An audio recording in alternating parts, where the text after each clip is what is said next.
Ang paglalakbay ni Pipo at ang mahiwagang lobo.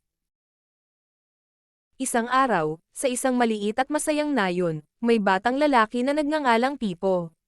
Si Pipo ay palaboy-laboy sa paligid ng kanyang bahay, palaging handang magpasyal sa kagubatan at maglaro sa ilalim ng malalaking puno. Isang gabi, habang si Pipo ay nakatulog sa kanyang kama, biglang may kumatok sa kanyang bintana. Pagmulat niya ng kanyang mga mata, nagulat siya sa nakita, isang mahiwagang lobo na may kulay ng buwan na nakangiti sa kanya. "Kamusta, Pipo? Ako ang iyong bagong kaibigan, si Lupon. Gusto mo bang sumama sa akin sa isang kakaibang paglalakbay?" sabi ng lobo na puno ng pag-asa. Kahit medyo takot, hindi napigil ang lumaki ang ngiti ni Pipo. "Oo, gusto ko," sabi niya nang may kasiyahan. Nang gabing iyon din, sumakay si Pipo sa likod ng mahiwagang lobo, at biglang naglakbay sila patungo sa kagubatan. Habang naglalakad, nakita nila ang mga puno na kumikislap-kislap at mga ibon na kumakanta ng magagandang tugtugin.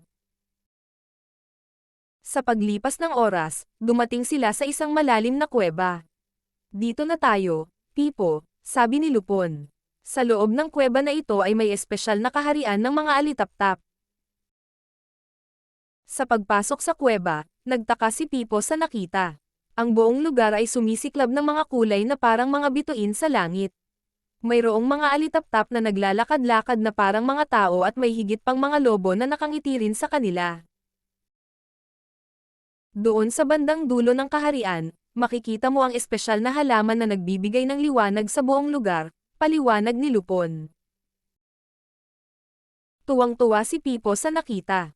Sa pangunguna ni Lupon, hinanap nila ang halaman at nang makita, sinimulan nilang alagaan ito ng may pagmamahal.